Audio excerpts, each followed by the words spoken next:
Kerala Hindi academy YouTube ചാനലിലേക്ക് 10ാം ക്ലാസ്സുകാർക്ക് ഒരിക്കൽ കൂടി സ്വാഗതം. ഇന്ന് നമ്മൾ പഠിക്കുവാനായി പോകുന്നത് ഹതാശ സേ ഏക് വ്യക്തി ബൈഠ് ഗയാ ഥാ എന്ന വിനോദ് കുമാർ ശുക്ലയുടെ കവിതയ്ക്ക് നരേഷ് സക്സേന എഴുതിയ ടിപ്പണിയാണ്, കുറിപ്പാണ്. ആസ്വാദന കുറിപ്പ്, ആസ്വാദന ടിപ്പണി എന്നൊക്കെ പറഞ്ഞ് നിങ്ങൾ പഠിച്ചിട്ടുണ്ടായിരിക്കാം. കവിയെക്കുറിച്ചും ആസ്വാദന ടിപ്പണി എഴുതിയ നരേഷ് സക്സേനയെക്കുറിച്ചുമുള്ള ചെറിയ ഒരു വിവരണം നമുക്ക് ഇപ്പോൾ സ്ക്രീനിൽ കാണാം. അവരുടെ ചിത്രങ്ങൾ സഹിതം നമ്മളിപ്പോൾ അത് സ്ക്രീനിൽ കാണുകയാണ്. ശ്രദ്ധിച്ചോളൂ. नरेश सक्सेना जन्म 16 जनवरी 1931 ग्वालियर मध्य प्रदेश में. नरेश सक्सेना समकालीन हिंदी साहित्य क्षेत्र के विलक्षण कवि है. നരേഷ് സക്സേന സമകാലീന ഹിന്ദി സാഹിത്യ മണ്ഡലത്തിലെ അതിപ്രശസ്തനായ കവിയാണ്. സംപ്രതി കവിതാओं के अतिरिक्त नाटक, फिल्म, संपादन के क्षेत्र में भी आप सक्रियता से महत्वपूर्ण कार्य करते रहते हैं.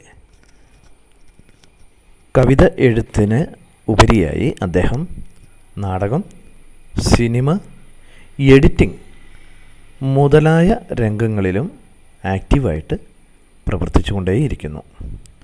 സമുദ്ര पर हो रही है बारिश कविता संग्रह, आदमी का आ नाटक आदि आपकी प्रमुख रचनाएं हैं. സമുദ്ര पर हो रही है बारिश എന്ന കവിതാ സംഗ്രഹവും ആദ്മി കാ ആ എന്ന നാടകവും അദ്ദേഹത്തിൻ്റെ പ്രമുഖ രചനകളിൽ പെടുന്നു. സാഹിത്യ के लिए आपको 2000 का പഹൽ സമ്മാൻ മിലാ ഹെ. അദ്ദേഹത്തിന് സാഹിത്യരംഗത്തെ സംഭാവനകൾക്ക് 2000 പഹൽ പുരസ്കാരം ലഭിച്ചിട്ടുണ്ട്. അതോടൊപ്പം തന്നെ സംവിധാനത്തിനായി 1992 में രാഷ്ട്രീയ ഫിലിം പുരസ്കാർ ഭി മില. അദ്ദേഹം സംവിധാനത്തിന് ഒരു സിനിമ സംവിധാനം ചെയ്തതിൻ്റെ പേരിൽ 1992 ദേശീയ സിനിമ അവാർഡും ലഭിച്ചിട്ടുണ്ട്. ഇങ്ങനെയാണ് ഇദ്ദേഹത്തെക്കുറിച്ചുള്ള, നരേഷ് സക്സേനയെക്കുറിച്ചുള്ള പ്രധാന വിവരണങ്ങൾ നമുക്ക് ലഭിക്കുന്നത്. അടുത്തതായി നമ്മൾ വിനോദ് കുമാർ ശുക്ലയെക്കുറിച്ചുള്ള വിശദീകരണം കൂടി കേൾക്കാം. ജന്മ 1 जनवरी 1937 मध्यप्रदेश में. जनवरी 1 1937 मध्यप्रदेशिലാണ്. अब समकालीन हिंदी साहित्य क्षेत्र में कवि और कथाकार के रूप में विख्यात है.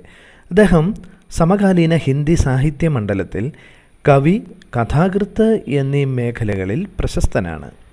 सब कुछ होना बचा रहेगा, वह हाथ में चला गया, नया गरम कोट पहनकर विचार की तरह, लगभग जय ഹിന്ദ് ആദി ആപ്കെ കാവ്യ സംഗ്രഹ. ഇവയൊക്കെയാണ് ഇദ്ദേഹത്തിൻ്റെ പ്രധാനപ്പെട്ട കവിതാ സംഗ്രഹങ്ങൾ. ഖിലേഗാ തോ ദേഖേംഗെ തഥാ ദീവാർ മേം എക് ഖിഡ്കി രഹതി ഥി ദോനോം ആപ്കെ ഉപന്യാസ് ഹെ. ഖിലേഗാ തോ ദേഖേംഗെ എന്നതും ദീവാർ മേം എക് ഖിഡ്കി രഹതി ഥി എന്നതുമാണ് അദ്ദേഹത്തിൻ്റെ പ്രധാന നോവലുകൾ, ഉപന്യാസ നോവലാണ്. മധ്യപ്രദേശ് ശിഖർ സമ്മാൻ 1995, मैथिली शरण गुप्ता राष्ट्रीय सम्मान 1996 ആദി സെ ആപ് സമ്മാനിത് ഹുവേ ഹേ മുതലായവയാണ് അദ്ദേഹത്തിന് കിട്ടിയിരിക്കുന്ന പ്രധാന പുരസ്കാരങ്ങൾ. നിങ്ങൾ ഇതുവരെയും കേരള ഹിന്ദി അക്കാദമി എന്ന ഈ യൂട്യൂബ് ചാനൽ സബ്സ്ക്രൈബ് ചെയ്തിട്ടില്ല എങ്കിൽ സബ്സ്ക്രൈബ് ചെയ്യുക, അതോടൊപ്പമുള്ള ബെൽ ബട്ടൺ അമർത്തുക. അപ്പോൾ ഞങ്ങൾ ഇടുന്ന എല്ലാ വീഡിയോകളും നിങ്ങൾക്ക് കിട്ടുന്നതായിരിക്കും. നമുക്ക് നോക്കാം, ക്ലാസ്സിലേക്ക് കിടക്കാം. हताशा से एक व्यक्ति बैठ गया था. हताशा से एक व्यक्ति बैठ गया था. व्यक्ति को मैं नहीं जानता था, हताशा को जानता था. इसलिए मैं उस व्यक्ति के पास गया. मैंने हाथ बढ़ाया. मेरा हाथ पकड़कर वह खड़ा हुआ. मुझे वह नहीं जानता था, मेरे हाथ बैठाने को जानता था. हम दोनों साथ चले. दोनों एक दूसरे को नहीं जानते थे, साथ चलने को जानते थे. दोनों एक दूसरे को नहीं जानते थे, साथ चलने को जानते थे. ഗദ്യരീതിയിലുള്ള കവിത ഇങ്ങനെ അവസാനിക്കുകയാണ്. ഇത് പദ്യരൂപത്തിൽ പാടാനൊന്നും ശ്രമിക്കേണ്ടതില്ല. കാരണം ഗദ്യശൈലിയിൽ ആലപിക്കുന്നതിന് വേണ്ടി മാത്രം എഴുതിയിരിക്കുന്ന ഒരു കവിതയാണ് ഇത്. കവിതയുടെ അർത്ഥം കൂടി ഞാനൊന്ന് പറയാം, അതിനുശേഷം നമ്മുടെ നരേഷ് സക്സേന എന്താണ് എഴുതിയിരിക്കുന്നത് നോക്കാം. ഹതാശ എന്ന വാക്കിനർത്ഥം നിരാശ എന്നാണ്. നിരാശയോടെ ഒരു വ്യക്തി ബൈഠ് ഗയാ ഥാ, ബൈഠന ഇരിക്കുക, ബൈഠ് ഗയാ ഥാ ഇരിക്കുകയായിരുന്നു. വ്യക്തിക്കോ മേ നഹി ജാനതാ ഥാ, വ്യക്തിയെ എനിക്ക് അറിയില്ലായിരുന്നു, ആ വ്യക്തിയെ എനിക്ക് അറിയില്ല. പക്ഷെ ഒരു കാര്യം എനിക്കറിയാം, മൂന്നാമത്തെ ലൈനിൽ അതാണ് പറയുന്നത്, ഹതാശ കോ ജാനതാ ഥാ, നിരാശ എന്നാൽ എന്താണ് എന്ന് എനിക്ക് അറിയാമായിരുന്നു. ഇസ്ലിയേ മേ ഉസ് വ്യക്തി കെ പാസ് ഗയാ, അതുകൊണ്ട് ഞാൻ എന്ത് ചെയ്തു, ഞാൻ ആ വ്യക്തിയുടെ പാസ് ഗയാ, അടുത്തേക്ക് പോയി. മേനെ ഹാത്ത് ബഢായ, ഞാൻ കൈ നീട്ടി. മേരാ ഹാത്ത് പകഡ്കർ വഹ് ഖടാ ഹുവ, എന്റെ കൈ പകഡ്കർ, പകഡ്കർ ഹാത്ത് കൈയാണ്, പകഡ്കർ പിടിച്ച്, കൈ പിടിച്ച്, വഹ് ഖടാ ഹുവ അവൻ എഴുന്നേറ്റു. മുझे വഹ് നഹി ജാനതാ ഥാ, എന്നെ അവന് അറിയില്ലായിരുന്നു. മേരെ ഹാത്ത് ബിഠാനെ കോ ജാനതാ ഥാ, എന്റെ കൈനീട്ടൽ അവന് അറിയാമായിരുന്നു. എന്തിനാണ്? വീണ് കിടക്കുന്ന അല്ലെങ്കിൽ നിരാശനായിരിക്കുന്ന തനിക്ക് ഒരു കൈ സഹായം തന്നെ ഉയർത്തുന്നതിനാണ് എൻ്റെ കൈ നീളുന്നത് എന്ന് അവന് അറിയാമായിരുന്നു. ഹം ദോനോ സാത്ത് ചലേ, ഞങ്ങൾ രണ്ടുപേരും ഒരുമിച്ച് നടന്നു. ദോനോ ഏക് ദൂസരെ കോ നഹി ജാനതേ ഥേ, രണ്ടു പേർക്കും ഏക് ദൂസരെ കോ പരസ്പരം നഹി ജാനതേ ഥേ, അറിയില്ലായിരുന്നു. പക്ഷെ ഒന്ന് മാത്രം അറിയാം, അതാണ് അവസാനത്തെ ലൈൻ, സാത്ത് ചലനെ കോ ജാനതേ ഥേ, ഒരുമയോടെ ഒരുമിച്ച് നടക്കുവാൻ അറിയാമായിരുന്നു. വളരെ അർത്ഥതലങ്ങളുള്ള ഒരു കൊച്ചു കവിതയാണ് ഇത്. ആധുനിക കാലത്ത്, പ്രത്യേകിച്ച് ഇക്കാലത്ത്, മനുഷ്യനെ മനുഷ്യനായിട്ട് കാണാതെ അവനെ വെറും മൃഗതുല്യനായി കണ്ട് തള്ളിക്കളയുന്ന ഒരു അവസ്ഥ. ആ അവസ്ഥയുള്ള ഇക്കാലത്ത് ഒരു അപകടം പറ്റി ഒരാൾ കിടക്കുമ്പോൾ അവനെ എടുത്ത് ഹോസ്പിറ്റലിൽ കൊണ്ടുപോകാതെ അതിൻ്റെ ഫോട്ടോ എടുത്ത് വാട്സാപ്പിലും ഫേസ്ബുക്കിലും എങ്ങനെ പോസ്റ്റ് ചെയ്യാം എന്ന് ആലോചിക്കുന്ന ഒരു തലമുറയുള്ള ഇക്കാലത്ത് ഈ കവിതയ്ക്ക് വലിയ സാങ്കത്യമുണ്ട് എന്ന് ഞാൻ കരുതുകയാണ്. ഒരാളുടെ ദുഃഖം തൻ്റെ ദുഃഖമാണ് എന്ന് കരുതി, അല്ലെങ്കിൽ അപരിചിതനായ ഒരു വ്യക്തിയാണെങ്കിൽ പോലും അവൻ ദുഃഖിച്ചിരിക്കുകയാണെങ്കിൽ, വിഷമിച്ചിരിക്കുകയാണെങ്കിൽ അവനെ സഹായിക്കുക എന്നത് തൻ്റെ കർത്തവ്യമാണ് എന്ന് കരുതുന്ന ഒരു വ്യക്തിയെ ഇവിടെ വിനോദ് കുമാർ ശുക്ല എന്ന കവി അവതരിപ്പിക്കുകയാണ്. നരേഷ് സക്സേന ഇതിനെക്കുറിച്ച് ഒരു കുറിപ്പും എഴുതിയിട്ടുണ്ട്.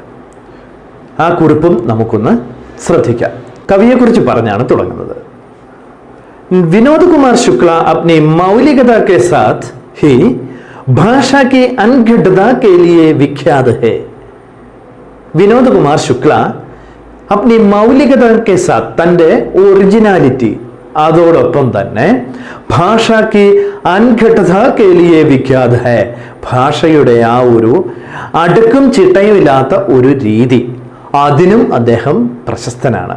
എന്ന് പറഞ്ഞാൽ അദ്ദേഹത്തിൻ്റെതായ ഒരു ശൈലി അദ്ദേഹത്തിൻ്റെ എല്ലാ കവിതകളിലും നമുക്ക് കാണാനായിട്ട് സാധിക്കും.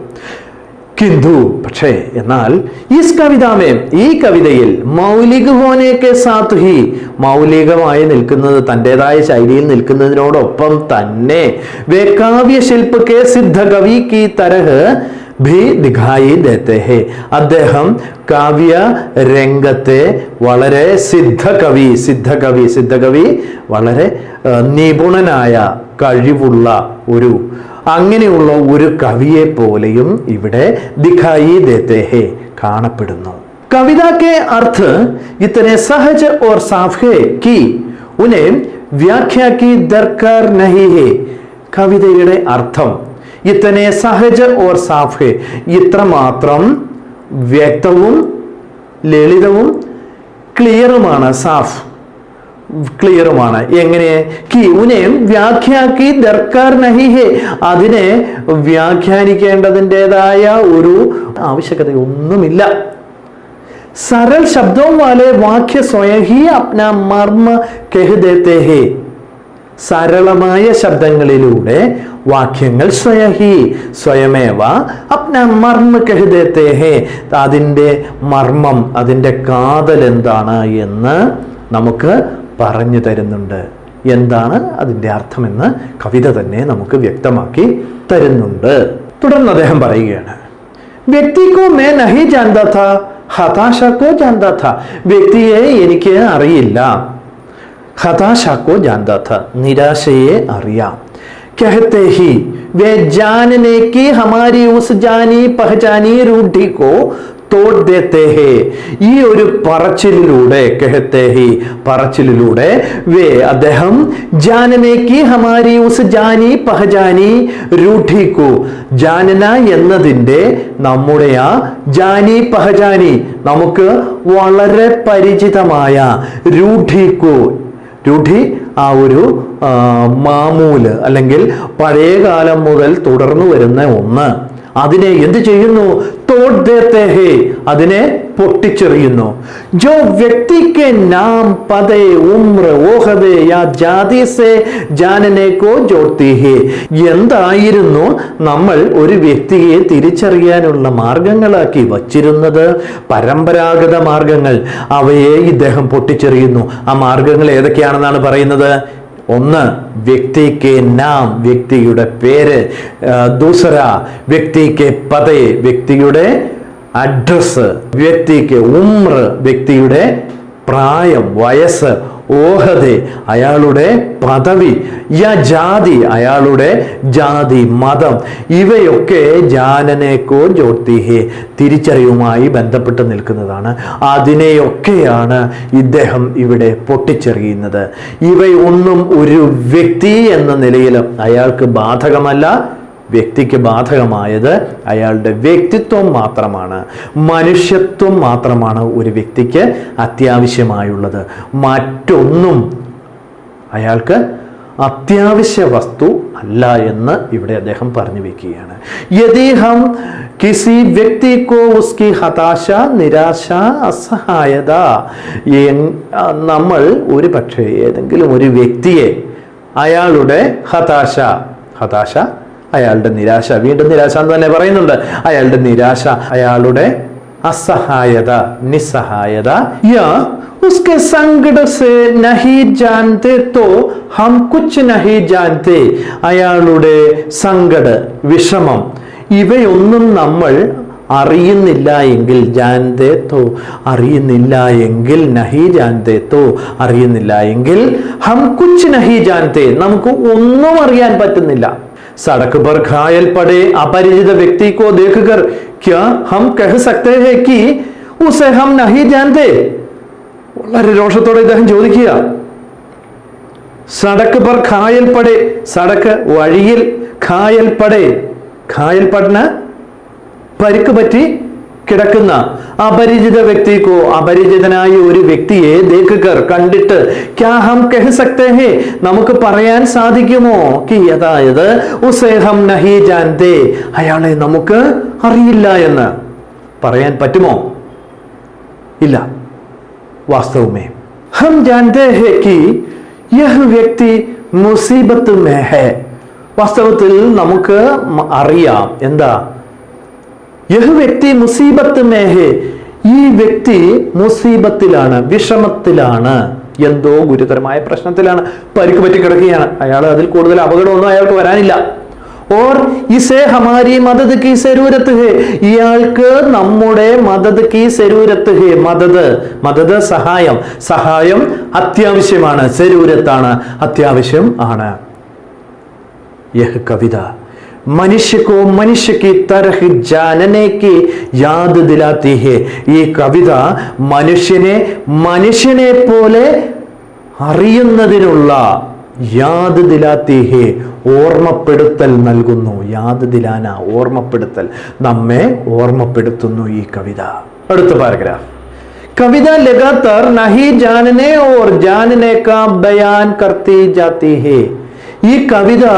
ഈ കവിതയിൽ എല്ലായ്പ്പോഴും തന്നെ, മിക്കവാറും അവസരങ്ങളിലെല്ലാം, നഹി ജാനനെ, അറിയില്ല, ഓർ ജാനനെ, അറിയാം, ഇതിൻ്റെ ഒരു ബയാൻ കർത്തി ജാത്തി ഹേ, ഇതിനെ ഇങ്ങനെ ആവർത്തിച്ച് ഉരുവിട്ടുകൊണ്ടിരിക്കുകയാണ്. ശില്പകി ഇസ് ബാരീക്ക് കാരിഗരി കോ ദേഖേം, ശില്പഭംഗിയുടെ ഈ ബാരീക്ക് കാരിഗരി, ബാരീക്ക് സൂക്ഷ്മമായ, കാരിഗരി കരവിരുത്, ആ കരവിരുതൊന്ന് നോക്കൂ, നമുക്ക് കാണാം, ദേഖേം കാണാം. വഹ് മുജേ നഹി ജാൻതാ ഥാ, പറയുകയാണ്, വഹ് മുജേ നഹി ജാൻതാ ഥാ, അവൻ എന്നെ അറിയില്ലായിരുന്നു. ഹാത്ത് ബിടാനെ കോ ജാൻതാ ഥാ, പക്ഷേ കൈ നീട്ടുന്നത് എന്തിനാണ് എന്ന് അറിയാമായിരുന്നു, എൻ്റെ കൈനീട്ടൽ എന്തിനാണെന്ന് അറിയാമായിരുന്നു. ഹം ഏക് ദൂസരെ കോ നഹി ജാൻതേ ഥേ, വീണ്ടും നഹി ജാൻതേ ഥേ എന്നത് വരികയാണ്. ഞങ്ങൾക്ക് പരസ്പരം അറിയില്ലായിരുന്നു. സാത്ത് സാത്ത് ചൽനാ ജാൻതേ ഥേ, ഒരുമയോടെ ഒരുമിച്ച് നടക്കുവാൻ അറിയാമായിരുന്നു. അവിടെയും ജാൻതേ ഥേ വന്നു. നഹി ജാൻതേ ജാൻതേ, യഹ് നഹി ജാനന ഓർ ജാനന കവിത മേ കിസി ലോകഗീത് കെ സ്ഥായി കി തരഹ് ബാർ ബാർ ലൗട്താ ഹേ. ഈ അറിയില്ല എന്നും നഹി ജാനന എന്നും ജാനന എന്നും ഉള്ളത് കവിതയിൽ കിസി ലോകഗീത് കെ, ഏതോ ലോകഗീത്, നാടൻ പാട്ടിന്റെ സ്ഥായി കി തരഹ്, വരികൾ പോലെ, ബാർ ബാർ ലൗട്താ ഹേ, പല പ്രാവശ്യം ഇങ്ങനെ ആവർത്തിച്ച് വരികയാണ്. ലൗട്ന ആവർത്തിച്ച് തിരികെ വരുന്നു എന്നൊക്കെ അർത്ഥം വരുന്നു. പക്ഷെ ഇവിടെ ആവർത്തിച്ച് വരികയാണ്. ഗദ്യമേം ലിഖി ഹുയി കിസി കവിതാമേം लिरिकल या गीतात्मकता का बोध इस खूबी के साथ हिंदी में किस कविता में आया है याद नहीं आ रहा. അദ്ദേഹം പറഞ്ഞു വെക്കുന്നത് എന്താണ്? ഗദ്യമേ ലിഖി ഹുയി, ഗദ്യരൂപത്തിൽ എഴുതപ്പെട്ടിരിക്കുന്ന, കിസി കവിതാമേ, ഏതെങ്കിലും ഒരു കവിതയിൽ, ലിറിക്കൽ യാ ഗീതാത്മകത കാ ബോധ് എന്ന് പറഞ്ഞാൽ എന്താ? ഈ സംഗീത താളത്തിന്റെ താളബോധം, ഈ താളബോധം ഖൂബി കെ സാത്ത്, ഇത്രമാത്രം സവിശേഷമായ രീതിയിൽ ഹിന്ദിക്ക് കിസ് കവിതാമേം ആയാ ഹേ, ഹിന്ദിയിലെ ഏതെങ്കിലും ഒരു കവിതയിൽ വന്നിട്ടുണ്ടോ? യാദ് നഹി ആ രഹ, ഓർമ്മ വരുന്നേയില്ല. യാദ് നഹി ആ രഹ, ഓർമ്മ വരുന്നതേയില്ല. ഇനി ഗസലുമായിട്ട് അദ്ദേഹം ഇതിനെ ബന്ധിപ്പിച്ച് പറയുകയാണ്. ഗാനശാഖയിലെ അതുല്യമായ ഗസലുകൾ. ജൈസെ കിസി ഗസൽ में आखिरी शेर के आखिरी शब्द श्रोताओं की जुबान में आपसे आप आ जाता है, वैसे है इस कविता के अंतिम शब्द, यानी साथ साथ चलना के बाद यदि कविता पाठ रोक दिया जाए तो सुनने वाले खुद वाक्य को पूरा कर देंगे और कहेंगे जानते थे. വലിയൊരു സെന്റൻസ്, ഒരു പാരഗ്രാഫ് അല്ലേ? ശ്രദ്ധിച്ചോളൂ. ജൈസെ കിസി ഗസൽ മേ, ഏതെങ്കിലും ഒരു ഗസലിന്റെ ആഖരി ഷേർ കെ ആഖരി ശബ്ദ്, അവസാന വരിയിലെ അവസാനത്തെ വാക്ക്.